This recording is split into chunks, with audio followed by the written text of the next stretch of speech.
नमस्कार, आप देख रहे हैं बढ़ती कलम न्यूज, जहां खबरें मिलती हैं बिना शोर, सिर्फ सच्चाई के साथ। आज के इस बुलेटिन में बात होगी उन 10 बड़ी खबरों की जो देश ही नहीं पूरी दुनिया की दिशा तय कर रही हैं। चलिए शुरू करते हैं आज की सबसे अहम खबर से। तेज रफ्तार कार 8 बार पलटी, सभी सवार सुरक्षित, सिर्फ एक बच्चे को मामूली चोट। जोधपुर जयपुर 4 लेन पर तेज रफ्तार कार 8 बार पलट गई, लेकिन कार सवार सभी लोग सुरक्षित रहे।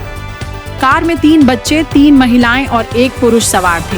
हादसा सड़क पर पड़े कंक्रीट के कारण हुआ। हेड कांस्टेबल और राहगीरों ने कांच तोड़कर सभी को बाहर निकाला। सिर्फ एक बच्चे को मामूली चोट आई, उसे बिलाधा अस्पताल में भर्ती कराया गया। पूरी घटना का वीडियो सड़क किनारे खड़ी इंटरसेप्टर गाड़ी के कैमरे में रिकॉर्ड हुआ। कार ड्राइवर नशे में नहीं था और किसी को गंभीर चोट नहीं आई। बढ़ते हैं अगली खबर की तरफ। आसियान भारत शिखर सम्मेलन, मोदी बोले 20वीं सदी हमारा दौर है। आसियान भारत शिखर सम्मेलन में प्रधानमंत्री नरेंद्र मोदी ने कहा 21वीं सदी हमारा दौर है। उन्होंने जोर दिया कि भारत और आसियान देशों का रिश्ता केवल व्यापार तक सीमित नहीं रहना चाहिए, बल्कि ये साझेदारी संस्कृति, समुद्र और मानवता की साझी विरासत पर आधारित होनी चाहिए। मोदी ने बताया कि भारत की एक्ट ईस्ट पॉलिसी अब सिर्फ नीतियों में नहीं बल्कि व्यवहार में भी दिखती है। भारत ने आसियान देशों के साथ डिजिटल कनेक्टिविटी, ग्रीन एनर्जी और समुद्री सुरक्षा में सहयोग बढ़ाने की बात कही। फ्रेंड्स, भारत और आसियान मिलकर विश्व की लगभग 1/4 जनसंख्या को रिप्रेजेंट करते हैं। हम सिर्फ ज्योग्राफी ही शेयर नहीं करते, हम गहरे ऐतिहासिक संबंधों और साझे मूल्यों की डोर से भी जुड़े हुए हैं। बढ़ते हैं अगली खबर की तरफ। आरबीआई का नया नियम, एनबीएफसी लोन पर राहत। भारतीय रिजर्व बैंक ने गैर बैंकिंग वित्तीय कंपनियों यानी एनबीएफसी के लिए नए रिस्क वेट गाइडलाइंस जारी किए हैं। अब जो इंफ्रा प्रोजेक्ट्स बेहतर परफॉर्म कर रहे हैं, उन्हें 50 से 75% तक का कम रिस्क वेट मिलेगा। इसका सीधा मतलब है कि इन कंपनियों के लिए फंडिंग आसान होगी और इससे सड़कों, पुलों, बिजली और ट्रांसपोर्ट जैसे सेक्टर्स को रफ्तार मिलेगी।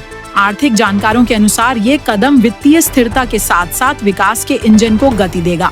बढ़ते हैं अगली खबर की तरफ। भारत आसियान साझेदारी में नया मोड़। भारत और एशियन देशों ने अब समुद्री व्यापार, पर्यटन, टेक्नोलॉजी और नीति समन्वय में सहयोग बढ़ाने का फैसला किया है। भारत ने साफ कहा कि हिंद प्रशांत क्षेत्र की शांति, स्थिरता और स्वतंत्रता को बनाए रखना सभी देशों की जिम्मेदारी है। विदेश नीति विशेषज्ञों के अनुसार यह साझेदारी न सिर्फ एशिया बल्कि पूरी दुनिया के पावर बैलेंस को प्रभावित करेगी। भारत अब एशिया में एक जिम्मेदार, भरोसेमंद और निर्णायक शक्ति के रूप में उभर रहा है। बढ़ते हैं अगली खबर की तरफ। भारत चीन सीमा पर नई डिफेंस साइट। लद्दाख क्षेत्र में भारत ने एक नई एयर डिफेंस साइट तैयार की है। यह चीन की सीमा के पास रणनीतिक रूप से बेहद महत्वपूर्ण मानी जा रही है। यहाँ आधुनिक मिसाइल सिस्टम और रडार तकनीक लगाई गई है जो किसी भी घुसपैठ की तुरंत पहचान कर सकती है। रक्षा विशेषज्ञों का कहना है कि यह भारत की सीमाओं को और अधिक सुरक्षित और सशक्त बनाएगा। बढ़ते हैं अगली खबर की तरफ। भारत रूस तेल सौदे पर पश्चिमी दबाव।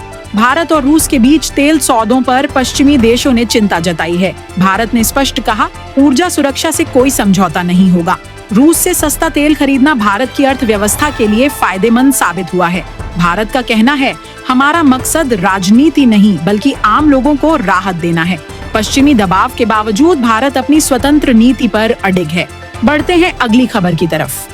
वॉशिंगटन पोस्ट रिपोर्ट विवाद। वॉशिंगटन पोस्ट की भारत पर हालिया रिपोर्ट को लेकर सोशल मीडिया पर हंगामा है। रिपोर्ट में भारत की नीतियों और प्रेस स्वतंत्रता पर सवाल उठे, लेकिन देश में कई विशेषज्ञ इसे नैरेटिव सेटिंग का हिस्सा बता रहे हैं। लोग कह रहे हैं भारत की छवि को प्रभावित करने की कोशिश हो रही है। बढ़ते हैं अगली खबर की तरफ। मार्को रूबियो का बयान, यूएस इंडिया रिलेशंस। अमेरिकी सेनेटर मार्को रूबियो ने कहा है कि अमेरिका पाकिस्तान के साथ संबंध तो बढ़ा सकता है, लेकिन भारत के साथ उसके गहरे रिश्ते पर कोई असर नहीं पड़ेगा। यह बयान साफ संकेत है कि दक्षिण एशिया में भारत अब एक निर्णायक साझेदार बन चुका है। बढ़ते हैं अगली खबर की तरफ। गूगल का विशाल डेटा सेंटर। भारत में एआई हब गूगल ने विशाखापत्तनम में $15 बिलियन का डेटा सेंटर बनाने का ऐलान किया है। यह अमेरिका के बाहर कंपनी का सबसे बड़ा एआई हब होगा। इससे भारत को टेक्नोलॉजी और रोजगार दोनों मोर्चों पर नई पहचान मिलेगी। बढ़ते हैं अगली खबर की तरफ। जल्दापारा नेशनल पार्क, 9 गैंडे बचाए गए। उत्तर बंगाल के जल्दापारा नेशनल पार्क में बाढ़ के बीच फंसे 9 गैंडों को वन विभाग ने सुरक्षित निकाला।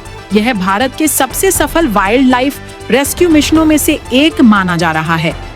तो ये थी आज की टॉप 10 बड़ी खबरें, जो सिर्फ सुर्खियां नहीं, देश की दिशा दिखाती हैं।